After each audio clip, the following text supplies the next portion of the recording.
Oke, pagi ini saya akan menyampaikan renungan firman Tuhan dengan topik waktu yang telah ditetapkan.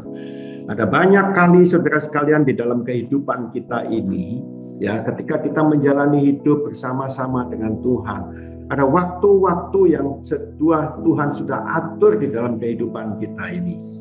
Waktu-waktu yang sudah ditetapkan Tuhan untuk kita jalani, untuk kita lalui, saudara sekalian.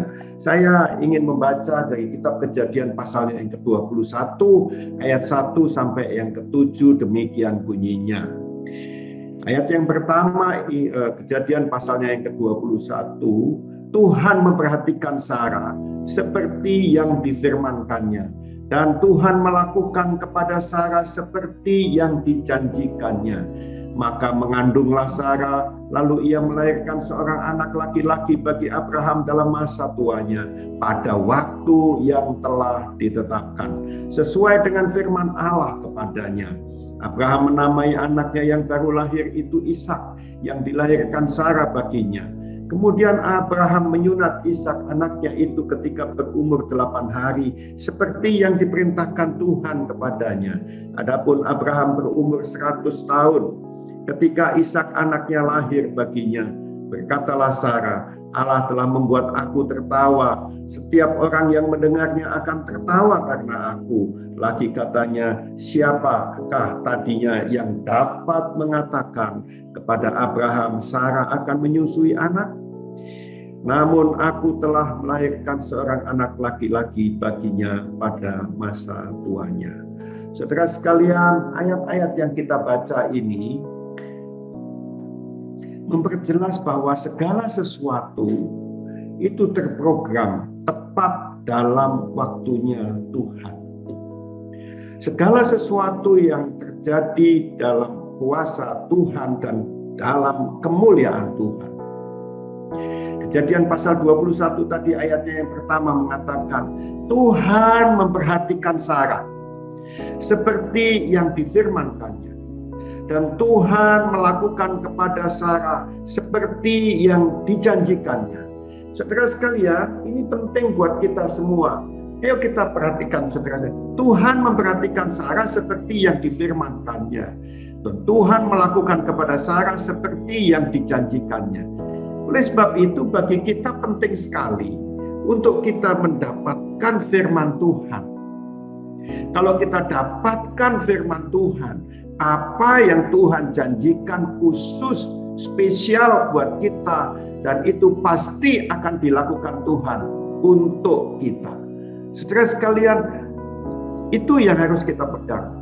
Setiap hari, saudara sekalian, kita mendengar renungan-renungan firman Tuhan melalui doa pagi kita ini, tangkap sesuatu. Saya amat yakin, saudara sekalian, ada firman yang khusus bagi saudara. Ada firman yang memang itu disediakan bagi saudara. Saudara pegang itu, jadikan itu rema di dalam kehidupanmu. Dan kalau itu menjadi rema di dalam kehidupanmu, maka Tuhan akan melakukan. Sama seperti kepada Sarah, Tuhan juga akan melakukan seperti itu, seperti yang dijanjikannya kepada saudara. Oleh sebab itu jangan pernah lewatkan waktu-waktu yang sudah disediakan oleh Tuhan. Ketika Tuhan meminta kita untuk ikut berdoa pagi, ayo kita ikut doa pagi. Ketika Tuhan meminta kita membaca firman Tuhan, ayo kita baca firman Tuhan. Ketika kita diminta oleh Tuhan untuk mendengarkan firman Tuhan, ayo kita dengarkan firman Tuhan. Saudara sekalian, apa yang difirmankan Tuhan dan dilakukan Tuhan kepada Sarah? Ayatnya yang kedua mengatakan, maka mengandunglah Sarah. Lalu ia melahirkan seorang anak laki-laki bagi Abraham dalam masa tuanya, pada waktu yang telah ditetapkan sesuai dengan firman Allah kepadanya. Saudara sekalian, Tuhan berjanji kepada Abraham dan juga kepada Sarah bahwa Sarah akan mempunyai anak. Abraham akan mempunyai anak melalui Sarah. Itu dijanjikan Tuhan kepada Abraham. Dan sungguh Tuhan melakukan itu. Walaupun waktunya saat dianggap tidak mungkin, tapi Tuhan melakukannya. Saudara sekalian, buat Abraham dan Sarah, usia mereka itu sudah terlalu tua untuk bisa Sarah melahirkan anak. Tetapi tidak ada yang mustahil bagi Tuhan. Semuanya bisa terjadi. Tidak ada waktu yang terlambat bagi Tuhan. Tetapi pada waktu yang telah ditetapkan oleh Tuhan, segala sesuatunya itu terjadi bagi Abraham dan Sarah. Saya amat yakin saudara sekalian, bagi kita juga berlaku yang sama. Kalau engkau mendapatkan rema dari Tuhan, kalau engkau mendapatkan janji dari Tuhan, maka jangan pernah engkau kendor, percaya saja, karena Tuhan akan melakukannya tepat pada waktunya. Jadi pelajaran apa yang kita bisa peroleh dari kisah ini? Saudaraku, segala sesuatu yang terjadi dan yang akan terjadi di dalam kehidupan kita ini, semuanya itu telah diatur oleh Tuhan. Ya, bagi orang yang percaya, langkah-langkah hidupnya itu diatur oleh Tuhan. Bagi orang yang percaya, saudara sekalian, segala sesuatu yang terjadi sekarang ini ataupun yang akan terjadi nanti, saudara sekalian, itu semuanya diatur oleh Tuhan. Percaya itu di dalam kehidupan kita, itu akan terjadi. Ingat selalu saudara sekalian, kalau semuanya itu diatur oleh Tuhan, maka ingat selalu bahwa rencana-rencana Tuhan itu adalah selalu rencana yang indah dan rencana yang luar biasa bagi orang-orang yang mengasihi Dia. Karena Dia Allah yang baik, karena Dia Tuhan yang baik, maka Dia tidak pernah merencanakan yang buruk bagi kita. Jangan menjadi seperti Sarah yang ketika mendengar firman ini hatinya tidak percaya, hatinya tertawa. Dia tertawa karena dia merasa bahwa ini tidak mungkin terjadi padaku, aku sudah terlalu tua. Jangan seperti Maria dan Marta yang ketika Tuhan Yesus datang ke rumahnya, mereka mengatakan engkau sudah terlambat, sudah 4 hari. Saudaraku Lazarus ini mati dan dikuburkan. Engkau sudah terlambat. Seandainya saja engkau datang 4 hari yang lalu, yang waktu Lazarus masih sakit, aku yakin, aku percaya engkau bisa menyembuhkan. Tetapi sekarang Lazarus sudah mati. Saudara sekalian, tidak ada yang mustahil bagi Tuhan. Mungkin bagi kita kelihatannya terlambat, saudara sekalian. Tetapi bagi Tuhan tidak ada waktu yang terlambat. Bagi Tuhan waktunya itu tepat seperti yang Tuhan telah tetapkan. Ayo kita percaya itu, saudara sekalian. Saudara sekalian, kalau kita tahu ya, bahwa segala sesuatu itu diatur oleh Tuhan dan di dalam waktunya Tuhan. Yang penting bagi kita adalah kalau begitu, bagaimana kita meresponinya. Bagaimana respons kita seharusnya kalau Tuhan itu adalah Tuhan yang mengatur segalanya bagi kehidupan kita. Pertama, saudara sekalian, yang pertama, mari belajarlah untuk engkau berserah kepada Tuhan. Karena waktunya Tuhan dengan waktunya kita itu berbeda. Maka kita ini harus belajar berserah kepada Tuhan. Kalau kita nggak belajar berserah, maka kita tidak bisa menunggu waktunya Tuhan. Belajarlah setiap hari berserah kepada Tuhan. Kenapa? Karena berserah itu adalah tanda bahwa engkau percaya kepadanya. Kalau engkau nggak percaya, engkau nggak bisa berserah. Hanya orang-orang yang percaya saja yang bisa berserah. Saudara sekalian, ayo kita belajar berserah kepada Tuhan. Jangan suka mempertanyakan apakah ini masuk akal atau tidak. Enggak. Segala sesuatu yang diatur oleh Tuhan itu pasti bisa dikerjakan oleh Tuhan. Karena Dia Allah yang Maha Kuasa. Dia mampu untuk mengerjakan segala sesuatu.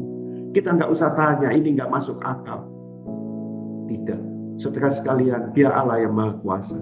Tidak ada perkara yang mustahil baginya. Kuncinya cuma satu, berserah saja. Percaya saja. Saya mendefinisikan iman. Iman itu apa? Iman itu adalah memaksa kita untuk melakukan kehendak Tuhan. Saya ulangi, iman itu adalah memaksa diri kita untuk mau melakukan kehendak Tuhan. Walaupun itu tidak masuk akal kita.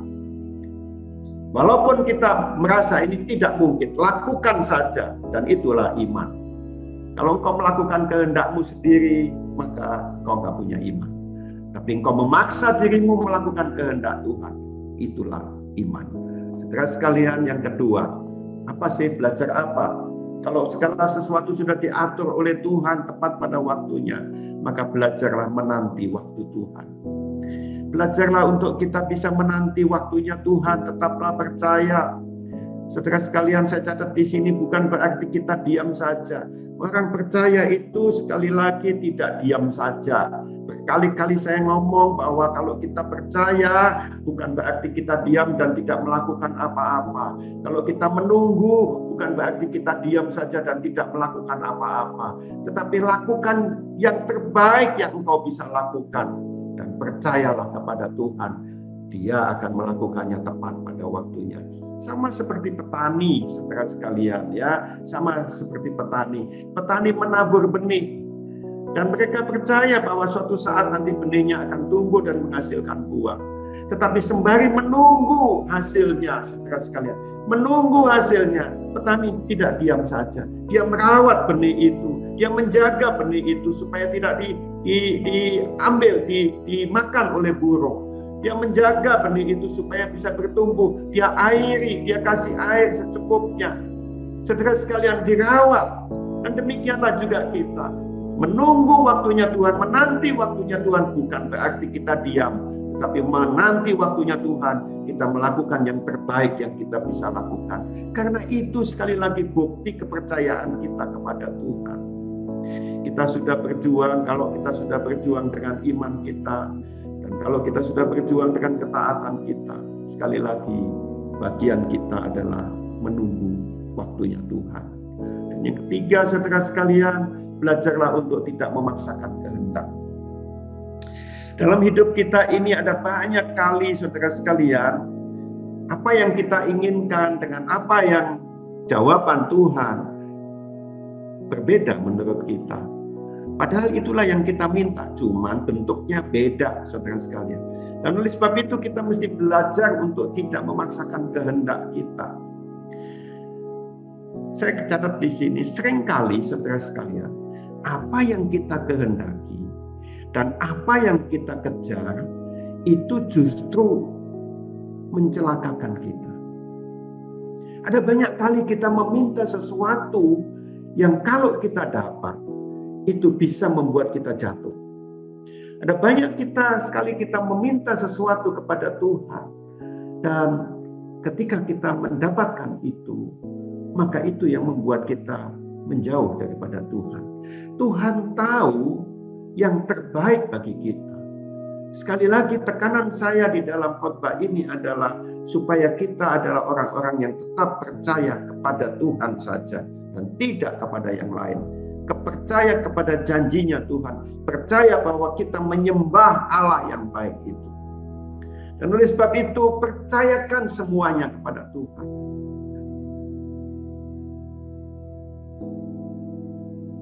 Saudara sekalian, percayalah bahwa apa yang Tuhan rencanakan di dalam kehidupan kita itu akan selalu membawa kemuliaan bagi namanya Tuhan. Sama seperti ketika Tuhan Yesus berdoa di Taman Getsemani. Dia juga mengatakan bukan kehendakku yang jadi, tetapi kehendakmu yang terjadi. Tuhan Yesus mengatakan kalau boleh aku tidak usah meminum cawan ini. Kalau boleh.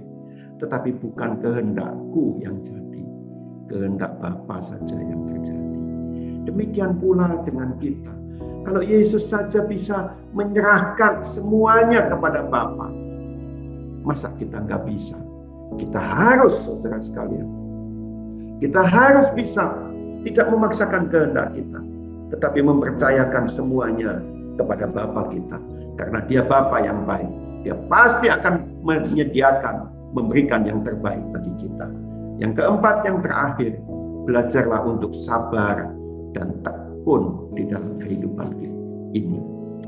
Kalau engkau nggak bisa sabar, engkau nggak bisa tekun dalam hidup ini, saudara sekalian, maka engkau akan banyak bersungut-sungut saja, mengeluh saja di dalam hidup ini. Cobalah, ayolah kita belajar sabar menunggu waktunya Tuhan. Jangan bersungut-sungut, jangan mengeluh terus, tetapi sabar menunggu waktunya Tuhan. Ya, kadangkala kita ini terlalu emosional dalam hidup ini. Padahal kalau saja kita mau belajar sabar, belajar tekun, serta memandang Tuhan dalam segala sesuatunya, maka kita bisa mengerti justru pada masa-masa sukar kita menemukan banyak pelajaran yang indah bagi hidup kita.